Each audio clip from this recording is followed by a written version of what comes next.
Good morning. First of all, I would like to thank Prime Minister Murat for his hospitality and the extraordinary job already done by the Maltese presidency. A steady, solid and superb rotating presidency of the Council is even more important in times like these. So thank you, Joseph, again for your work.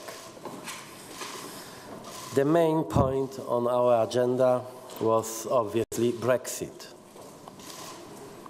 Today my task is to propose the draft negotiating guidelines on Brexit to the 27 EU leaders. To the 27, because from Wednesday, after triggering Article 50, the United Kingdom is now on the other side of the negotiating table. We have worked very fast because, as you know, the treaty gives us only 2 years to reach an agreement. Allow me to outline the main elements and principles of my proposal. We treat them as fundamental and will firmly stand by them. Our duty is to minimize the uncertainty and disruption caused by the UK decision to withdraw from the EU for our citizens, businesses and member states. As I have already said, in essence, it is about damage control. We need to think of people first. Citizens from all over the EU live, work and study in the UK. And as long as the UK remains a member, their rights are fully protected. But we need to settle their status and situation after the withdrawal with reciprocal, enforceable and non-discriminatory guarantees. Second, we must prevent a legal vacuum for our companies that stems from the fact that, after Brexit, the EU laws will no longer apply to the UK.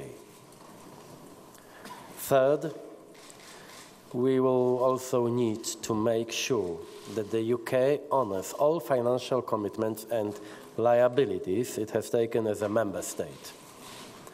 It is only fair towards all those people, communities, scientists, farmers and so on, to whom we, all the 28, promised and owe this money. I can guarantee that the EU, on our part, will honor all our commitments.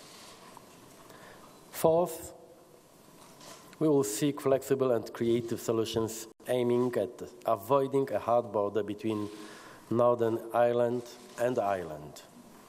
It is of crucial importance to support the peace process in Northern Ireland. These 4 issues are all part of the first phase of our negotiations.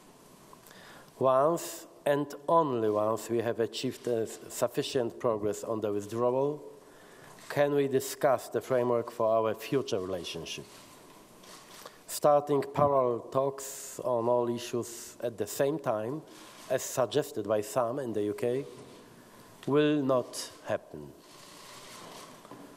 And when talking about our future relationship, we obviously share the UK's desire to establish a close partnership between us.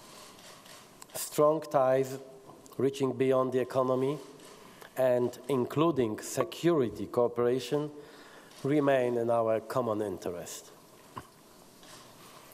Let me conclude by saying that the talks, which are about to start, will be difficult, complex and sometimes even confrontational. There is no way around it. The EU27 does not and will not pursue a punitive approach. Brexit in itself is already punitive enough. After more than 40 years of being united, we owe it to each other to do everything we can to make this divorce as smooth as possible. This is also why Prime Minister May and I have agreed to stay in close and regular contact throughout this process. I intend to visit Theresa May in London before the April European Council. Thank you. As rotating presidency, we see the guidelines that have just been submitted by President Tusk as constructive. It will be a very tough negotiation, an unprecedented negotiation for the European Union, since previously, in all such negotiations, it was about getting closer, not getting further away from each other.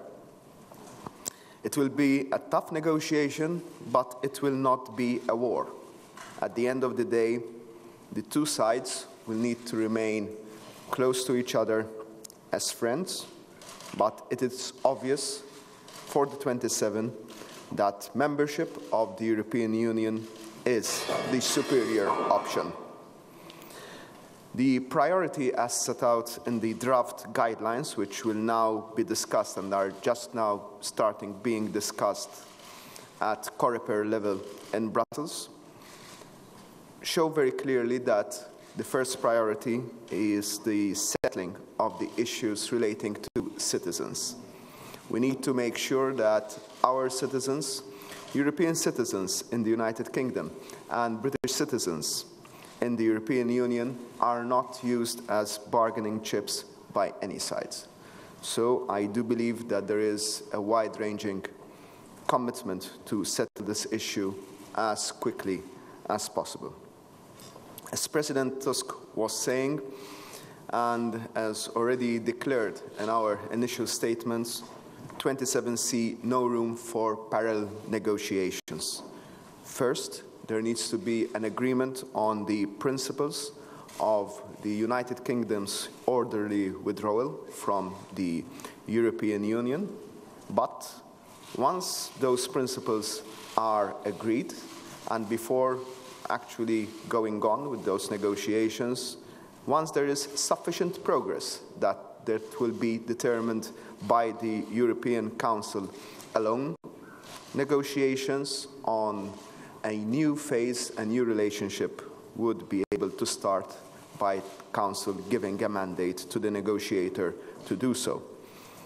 It is imperative to stress that while the European Union and the member states are showing flexibility in making it clear that they are ready for transition periods as necessary, those transition periods need to be governed by European institutions, since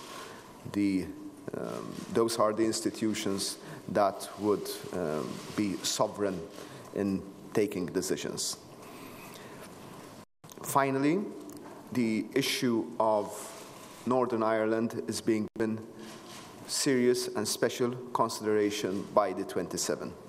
We know the sensitivities that exist on the Irish issue, and we are looking at innovative, creative, and pragmatic solutions to see that the peace and stability on the Irish Isle are maintained. Thank you very much.